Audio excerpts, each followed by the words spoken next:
All right, ready to start day 5. This is at mile 46.2 where we camped. It was a beautiful campsite. And here's Scooter all bundled up, ready to go. His hair still looks good, man. You know, it's like... the plaster look. There you go, the plastered look. Here you can look at the, look at this. This is like the Hilton. We had chairs, we had little tables, end tables. We didn't use the fire. We hardly ever use the fire. And you got water off the stream here. And so another clear day, and looking forward to getting some miles in. We'll get some views for you. And thanks for watching.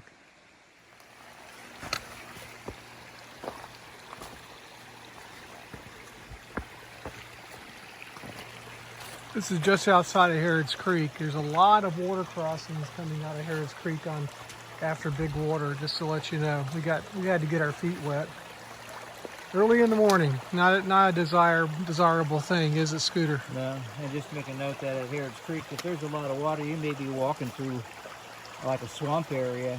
It was amazing how we had like 3 crossings in a row, and you could tell that like 3 or 4 days ago it would have been completely underwater, which means you'd be walking through a little swamp for 3 or 4 minutes. I don't think it'd be any doubt it'd be knee high. Yeah. 3 days ago, I think it probably would have been at least ankle high, yeah, for sure. Yeah. So just note the file there. But beautiful country right here. These little creeks are just gorgeous. All of them are kind of like this, and very picturesque.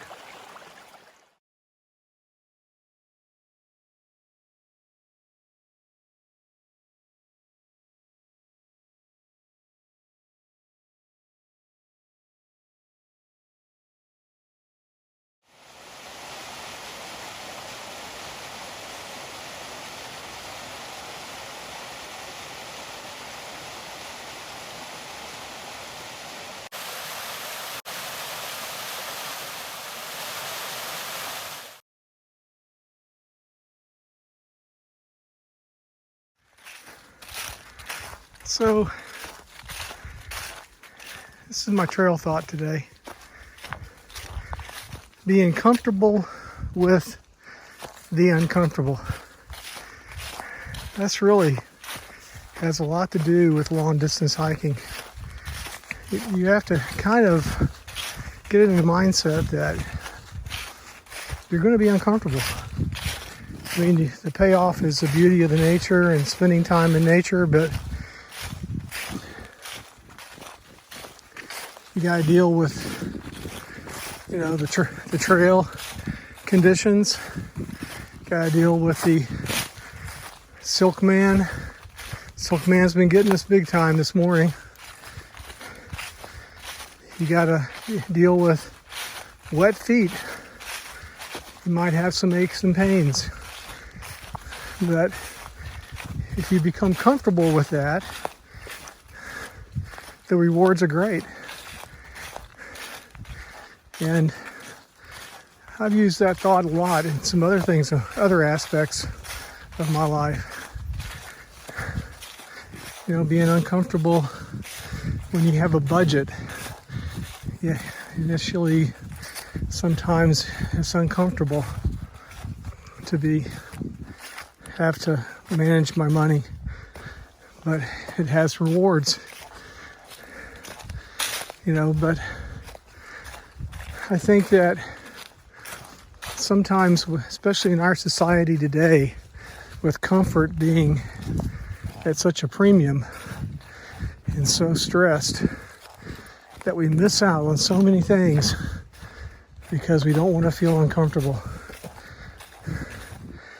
So think about it a little bit. Where could you maybe stretch yourself and become comfortable with the uncomfortable?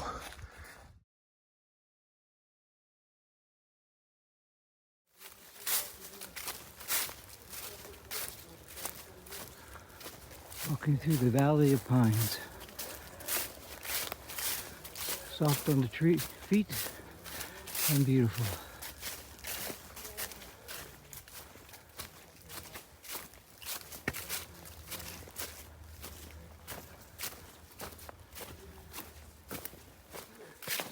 but there's still rocks. And I'm still looking at the trail. Beautiful. There you go.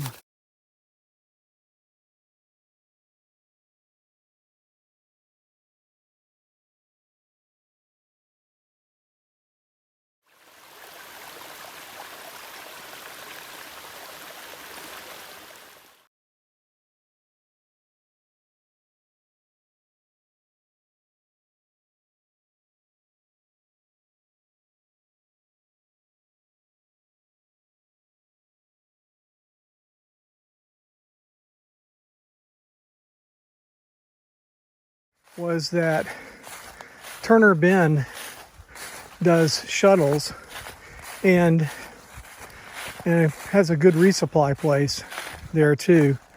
So maybe before you come on your hike here, if you decide to do a through hike, contact Turner Bend, see what kind of shuttle options you have. We did not call them. Amber Patton up on White Mountain told us that there are some shuttle services. She didn't know the details on it, but I think maybe it was Turner Bend she was talking about. So Turner Bend, shuttle service, keep that in mind if you're thinking about doing a through hike or a section hike. I think they shuttle all over the place for the section hikes too.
After a break, we decided to now cross Native American Creek.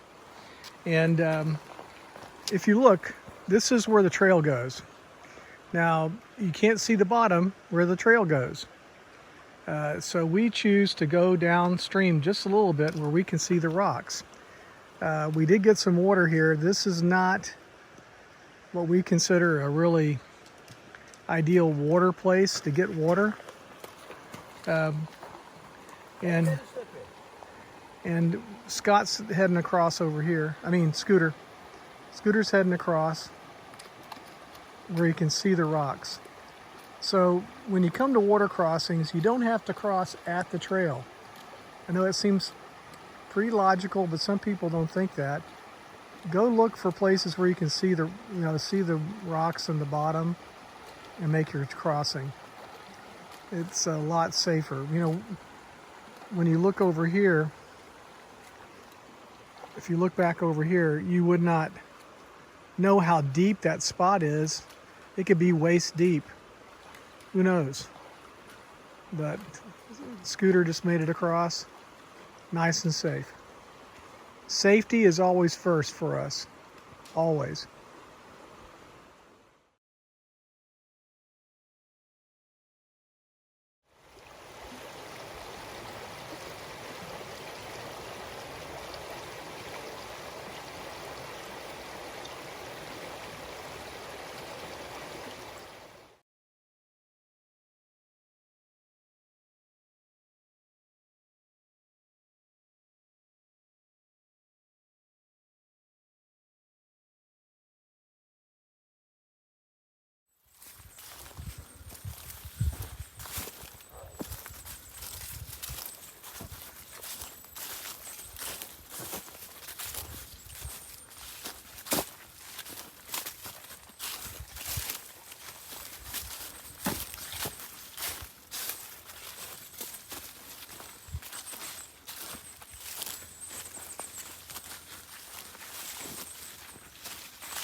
So we are sitting here at Lick Branch Creek, a little past mile 55, but the story is how we got here.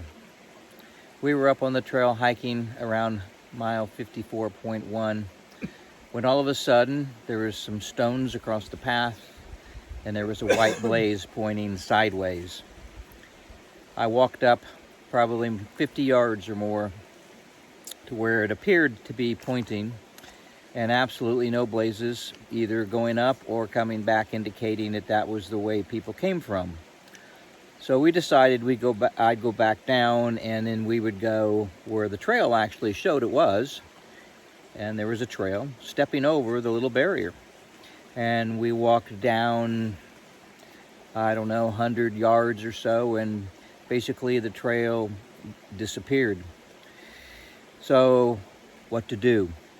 We pulled out our GPS on gut hooks and started following this, and literally blazed through the woods for almost 8/10 of a mile until my buddy Buttons said, "There's the trail," down the hill. And sure enough, we got down there and there was a trail, and we were literally 2/10 of a mile away from this creek. So not sure what they're doing, not sure why they did that. Even more so, not sure why the heck they wouldn't have marked the trail if they were making a new trail so that you knew that you were on it. If you didn't have GPS, if you didn't have gut hooks, you could be up there walking around in these woods for a long time and get lost. So just advice to anybody coming, which we've already said before, gut hooks is a great app to have. Even though we couldn't see the trail because there wasn't any satellite or whatever, it did show where we were walking. And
Mulberry Creek.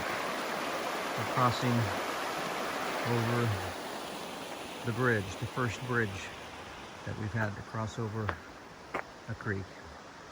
And thank goodness, because it's deep.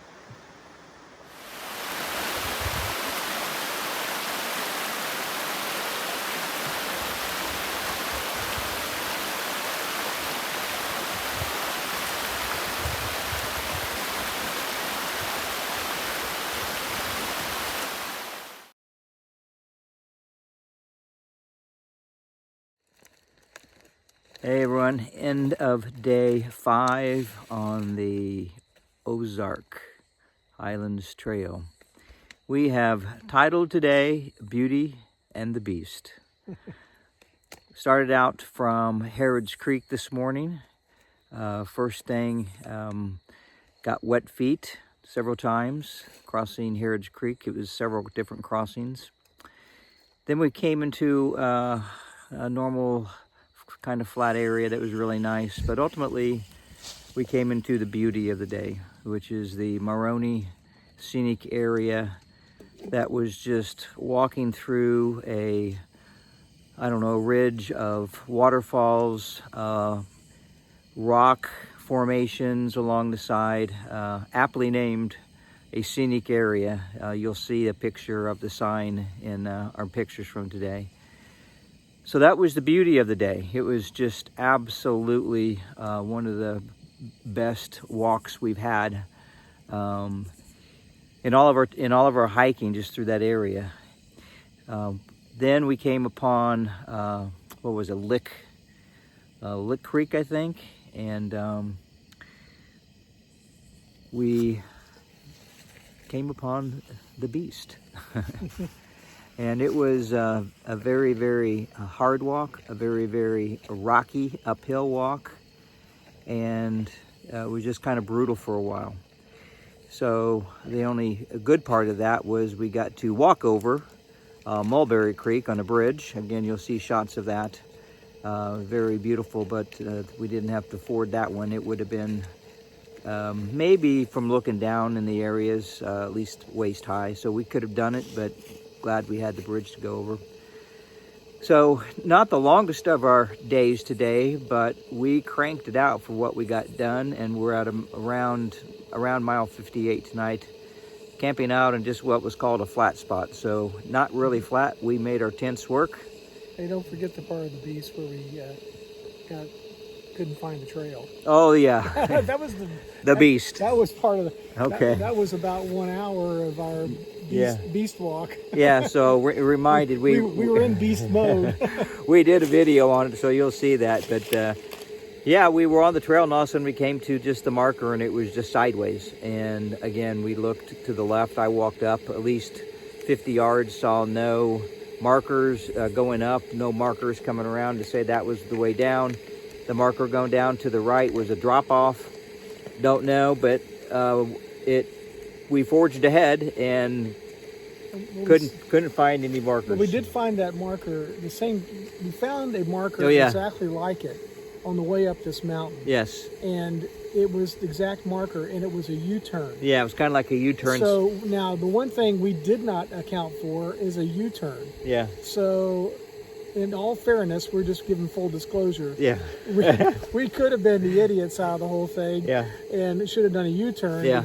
But it's just so rare that you do a U-turn on a trail. Yeah. So, but we did learn from that. Yeah. Yeah, because this last one was the same thing, and we started looking, and Norris turned around, and the trail buckled back, like you said, like a U-turn. So it was before the marker, so that could have been the case.